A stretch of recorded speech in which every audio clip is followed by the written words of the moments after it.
Sigmund Freud, the most classic and well-known psychologist worldwide. He's basically Superman of the psychology world. Freud founded the science of psychoanalysis, a system of psychological theory and therapy that aims to treat mental disorders by investigating the interaction of conscious and unconscious elements in the mind and bringing repressed fears and conflicts into the conscious mind by techniques such as dream interpretation and free association. Freud did many experiments involving his couch. So tell me about your mother.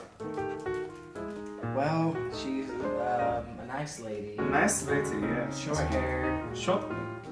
How do you feel about short hair? I think it's fine as long as it's not too short. Is it very short for her, or how does she... Like It's okay. Okay, that's alright. How do you feel about your father? He was a great man. Does he have very short hair? Yes, he's bald. How short would you he's bald? He is bald right here. Obviously! The Oedipus complex! Where? You have Oedipus complex! You say you hate short hair, yet your father is bald, therefore you want to kill him! But you say you don't like short hair, your mother has long hair, you want to marry her mother! Classic Oedipus complex! You disgust me! That'll be $5,000.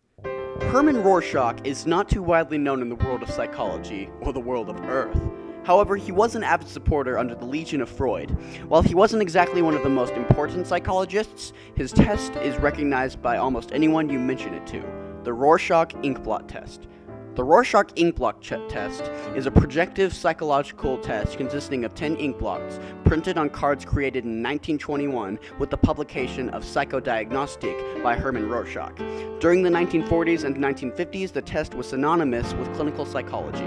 You'll just tell me how they make you feel and what you see. Okay. Here's the first one.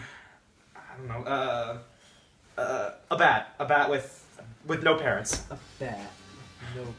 No parents. How about this one? That's a clown, and the clown is killing the bat. The clown is trying to kill the bat, but he can't kill the bat. He can't kill the bat. That one. It's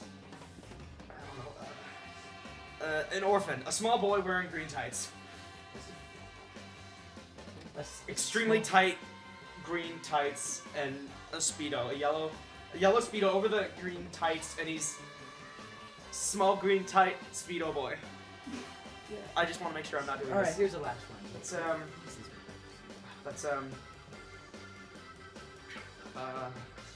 Come on, Nate. I'm getting, let me just, We can get through this, come on. Come on, Nate. a British man. A A British man holding a tray for the bat. He's just holding a tray and there's food on it, and he's very British. He has a mustache. He's extremely British, but he's holding a tray for the bat. Who knew the Speedo boy? Solomon Asch was a very influential Gestalt psychologist, a science seeking to explain perceptions in terms of gestalts, or an organized whole that is perceived as more than the sum of its parts, rather than by analyzing their constituents.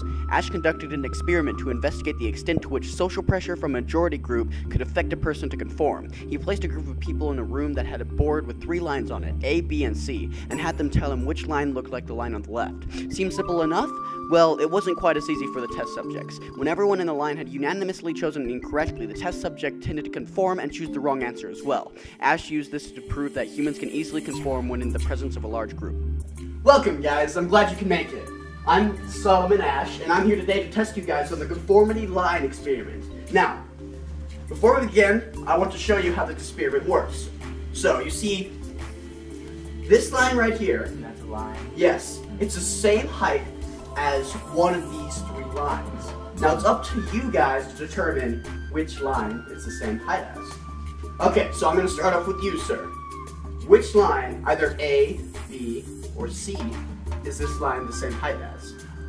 I think it's A. You think it's A? A? A good choice. Would you- Definitely definitely A? That is 100% Good A. choice, sir. That is an A. Okay, alright.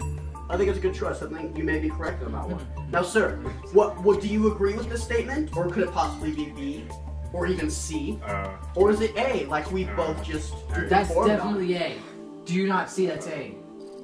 That was C. That's an A. Do you That not was see? C. Apparently I was wrong in that assumption. It's A. Definitely. You're definitely educated people, but Do you not see the We same want size? you to choose A. well, I want to be right. Do Do you not see the tape? But listen to the group, Nathan. Okay, Hey, I'm listening. it's A? A. Okay. Going against everything I've learned in life and definitely A. all my morals and ethics, it's A. I apologize, sir. It is C. Thank you for coming here. This next psychologist will leave you drooling for more. Ivan Pavlov, a hunk of a Russian man who has become a common household name, discovered classical conditioning, a learning process that occurs when two stimuli are repeatedly paired. A response that is at first elicited by the second stimulus is eventually elicited by the first stimulus alone. Pavlov's discovery has benefited the world of behavioral psychology with his theory, specifically dogs. In his test with dogs, Pavlov rang a bell and then gave the dog food. After a few repetitions, the dog started to salivate in response to the bell. Pavlov called the bell the conditioned or conditional stimulus because its effects depended on its association with food. I'm Ivan Pavlov, and this here is my dog tester, Lucy. I'm here to show my findings on classical conditioning. Notice how the dog salivates at the presence of this food. Now, notice how she salivates with this bell and the food. Now, if you take away food and still ring the bell, watch how she still salivates.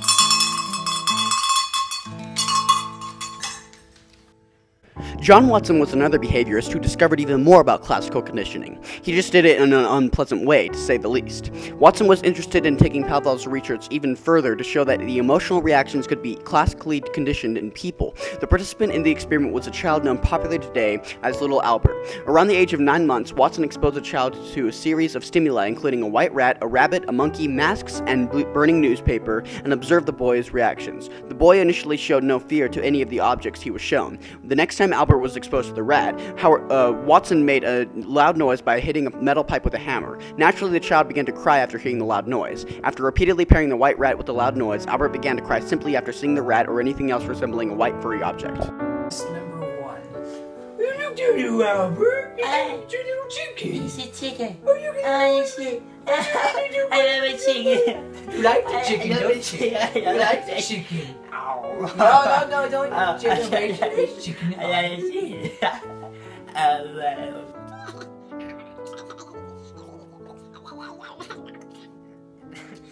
Test number 5.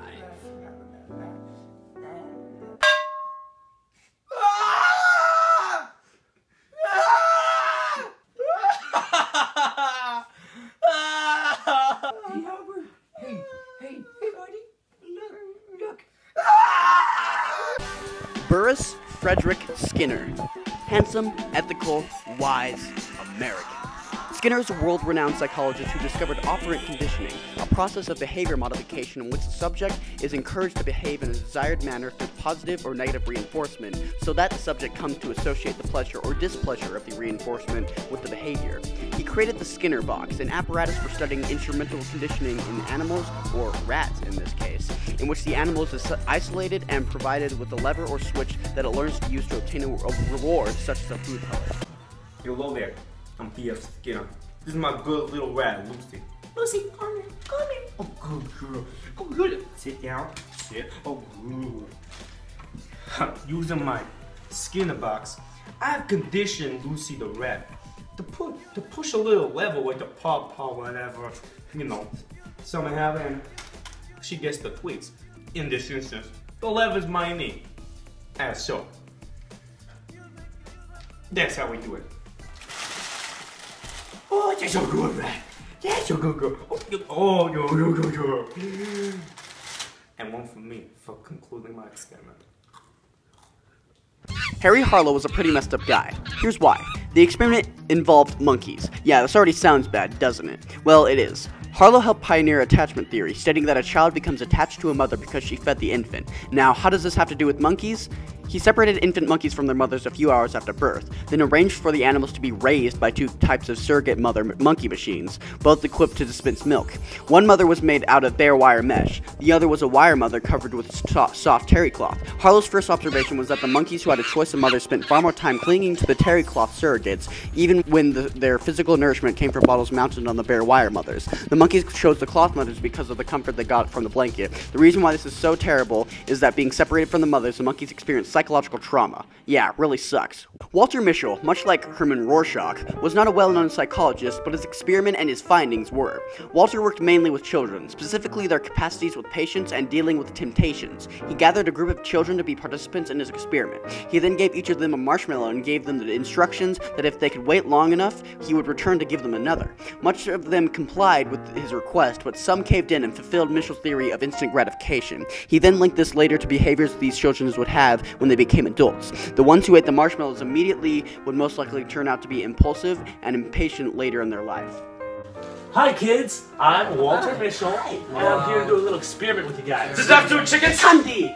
No, I don't like but chickens. it does have to do with marshmallows. I love marshmallows. So, the experiment is I'm going Did you to say give... marshmallows? Yes, I did. Marshmallows. I'm going to give each one of you a Hey, marshmallow. I got a bigger right one than here. him. Oh, Okay, there wasn't well, any chicken. I'm going to give each of this one marshmallow, and if you don't eat it in the next hour, I'll give you even more. More marshmallows? How many more? I'll give you one more marshmallow if you can hold for the 1 One hour. Did you- But if you eat it before the hour's up, you get nothing else. Good luck. Do it! It's great. Marshmallows! Yeah. I can-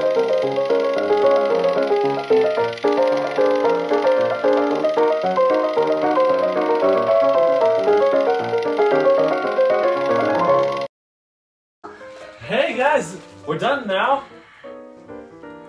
So I can see you two. Yay!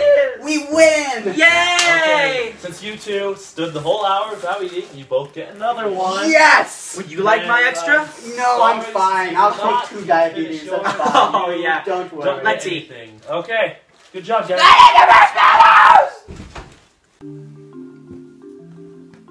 Hi, I'm Christopher Chabris, and I'm here today to talk to y'all guys about something that is very fascinating. Now, what I want you to do is just follow these instructions. Count how many times the players wearing white pass the ball. Alright. You ready for this? Simple enough. This seems easy. Okay. Okay. Cool. Shouldn't be that hard. No, it shouldn't. Just focus on the white players passing the ball. Alright. And count how many times. I'm a math major. I'm good at counting. Go. He sounds nice. Doing the exact same thing. Let's just work together so we can get it. Okay. 1, 2, 3, 4, 5. Oh, we all jumped. 6, 7, 8, 9, 10, 11, 12, 13, 14, 15. 15. 15, yeah. That's pretty easy. 15. Maybe 16. 15. 15, yeah. Wait, there's more in it. There's more. The gorilla? I didn't see any. There wasn't a gorilla. What? Let me see this. Wait.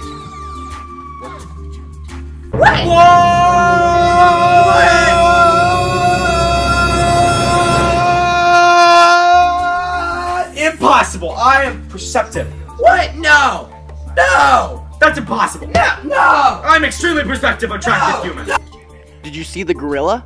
Be honest. If you didn't, that's okay, because change blindness is a phenomenon that affects everyone. It explains why people get into crashes while texting, or ignoring your mother when you are busy playing video games, or walk into a street when looking at a hot girl. Stanley Milgram was another social psychologist. He discovered the theory of the authority figure. The procedure was that the participant was paired with another person, the learner and the teacher. The learner was taken into a room and had electrodes attached to his arms, and the teacher and the researcher went into a room next door that contained an electric shock generator and a row of switches. When the learner gave wrong answers, the teacher gave him an electric shock. When the teacher refused to administer a shock, the experimenter was given a series of prods to ensure they continued. There were 4 prods, and if one was not obeyed, the experimenter read out the next prod. Prod 1, please continue. Prod 2, the experiment requires you to continue. Prod 3, it is absolutely essential that you continue. And Prod 4, you have no other choice but to continue. The participants generally obeyed, often thinking that they were getting to the point where they killed another human being. Yes! why does he have wires attached all over? I'll explain that. So, I'm gonna ask Mr. Williams a few simple questions. He's a student just like you. The only thing is, if he answers these questions wrong, I will give him a tiny electrical shock. Nothing too serious at first. nothing too serious at first. But if he gets the question wrong again and again and again, every single time, I will raise the voltage. We'll start at 30 volts, maybe 30 volts, not too many, until we raise it to 540 volts, which should kill a man. So, let's just try this. Let's just try this. It's not actual live wire, right? It is indeed. Every time you push this button and raise it a bit, this man will feel the pain more and more. Alright, let's begin then. First question. When was this university founded? 1974. I'm sorry, that was incorrect. It was 1872. Sir, please push the button. This doesn't hurt, right? Well, not first. There you go. See, not too bad. Not too bad. Now, last question until he dies. What is your mother's maiden name?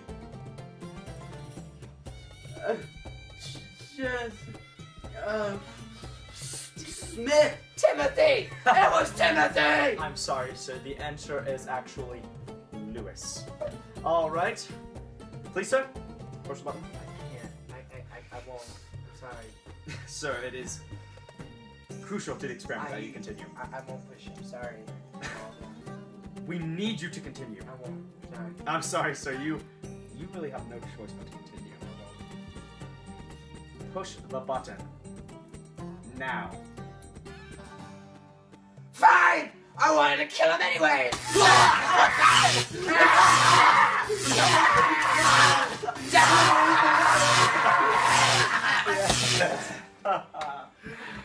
Oh, I'm sorry, sir, but I'm afraid to tell you, this was actually a complete experiment. Those wires lead to nothing. This man is a paid actor. These wires lead to nothing. That button does absolutely nothing. This was merely an experiment to see how far a human would go following authority figures in a real situation. You would have killed this man based on my authority, but since this man's perfectly fine, we can all go home. Now, sir? Hey, Tim, wake up. Tim. All right. It just seemed you have the wires were connected to the generator we have on the building, so you have murdered a man, you will go in jail, you are a terrible human being. Albert Bandura was a very influential psychologist who helped the field of social learning with his finding, specifically mimicking. He conducted tests to determine if aggression could be acquired from observation and imitation, and what better test subjects to use than the tiny devils themselves, children. Bandura placed children in a room with an adult playing with toys, hoping that they would observe their behaviors and mimic it later. The children observed the adults exuding particularly aggressive behavior towards Bobo the clown. They expressed verbal aggression towards him, calling him names and shouting at him. They also attacked Bobo. The children watched, with excitement and malice filling their eyes. The children then, later as expected, did the same thing to him. Just do whatever. When this kid comes in, let loose. Alright. Okay. Bring him in. Stupid piece of junk. Crowley. Baby. I love marshmallows. Yeah. Oh, okay, no, you. Crap You're is just gonna this? sit right here and watch Crap this kid is in this? here. Gosh. Watch him. This thing is... I don't Have even know what this thing is. Piece Piece of crap, get back up here! Get back up! Come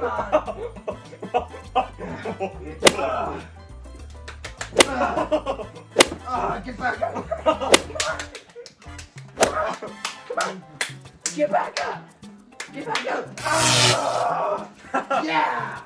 Piece of trash! Oh, so good! Yeah! Come on! Punch him again! I got